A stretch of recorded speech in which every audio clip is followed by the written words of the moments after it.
Hi everyone, I'm Ramora, a founder of the Moonly app. On this channel I share my experience and teach mostly about IT and brand building. There is a topic that I wanted to share with you for a while. I couldn't gather all my thoughts before since it's a big subject and it relates to how a business grows over time. For any business, once product market fit has been found, the next important stage to growth is marketing. That includes a huge amount of testing hypotheses, onboarding, paywalls, web funnels, in other words, entry points into the product. Hypotheses and different designs that we try for an onboarding and paywall screens could look like slogans, texts, button color, placements, highlighting certain elements. Because these are entry points, like your App Store screenshots, where people make decisions. What means literally every screen matters to capture interest and clearly conveying value. At some point you realize this has to be an ongoing multi-year testing process. Even changing the color of the App Store screenshot can make a big difference. The second major thing is a shift of focus from product and content to everything about conveying meaning. What have we encountered? We have practices made with so much love, taught by different masters, but we still aren't great at telling about them in marketing. So now our attention is on building processes inside the team to transfer knowledge from the content department to marketing department. The key change over the past year is that because of AI, there is automated creative production, and now it's necessary to produce much greater volume of advertising content. Twice a week, all marketing teams meet. External PR, influencer work, social media, paid creative attribution, testing creatives which bring people into the app fastest. And there's a constant trend watching process. We see what's happening in social media trends, in marketing directions, events, news series, festivals like Burning Man, and so on.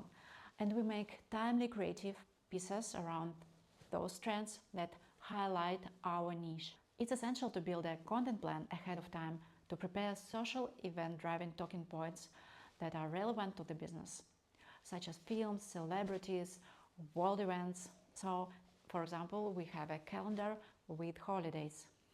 It's really helpful to have it in front of you, as it lets you see in advance which events are standard and annual and which are new timely viral events. For example, in our company, these are astrology events. These are parallel process. On the one hand, we look for hooks, catchy selling moments. For example, learn your true sign, because Western astrology is different from Eastern. Or you don't need a dream dictionary, everyone has their own symbols. Use Dreamer based on Jungian psychology.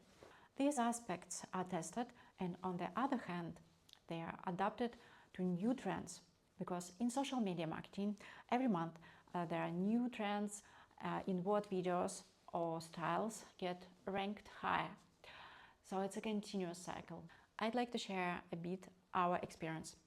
What's especially important is how companies work with influencers.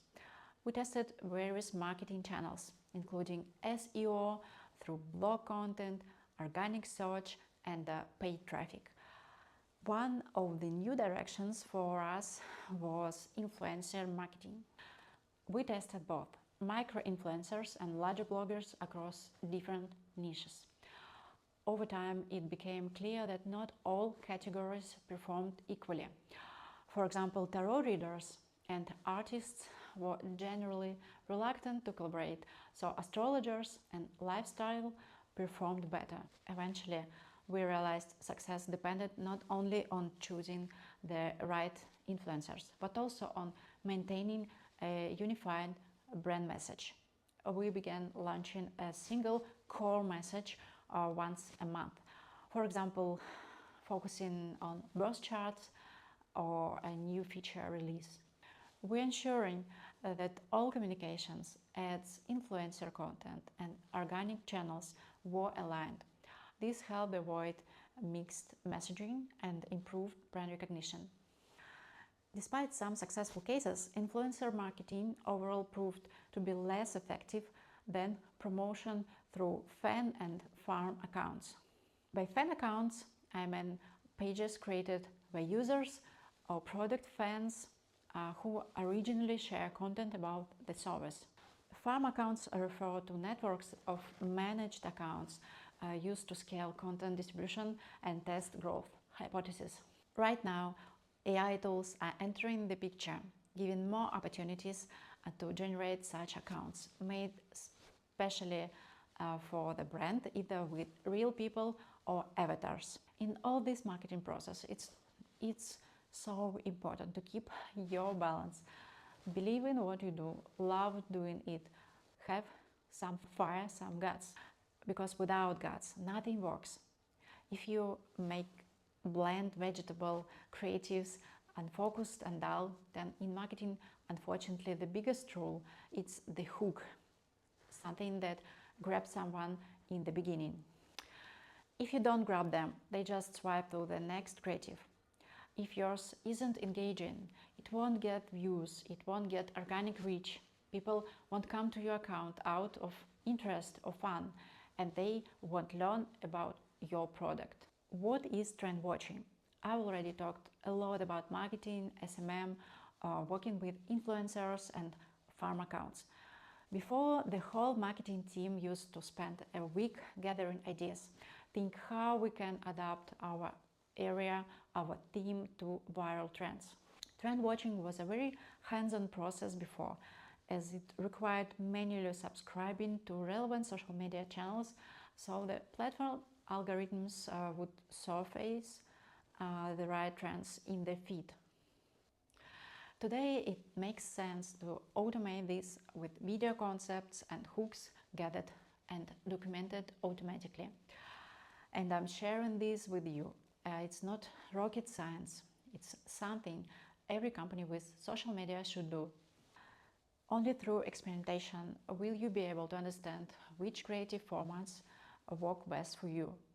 For example, despite everyone saying videos are what work best, our static posts often do better than videos. Just recently our Zodiac carousel performed really well. So trend watching is a creative process combined with understanding of trends.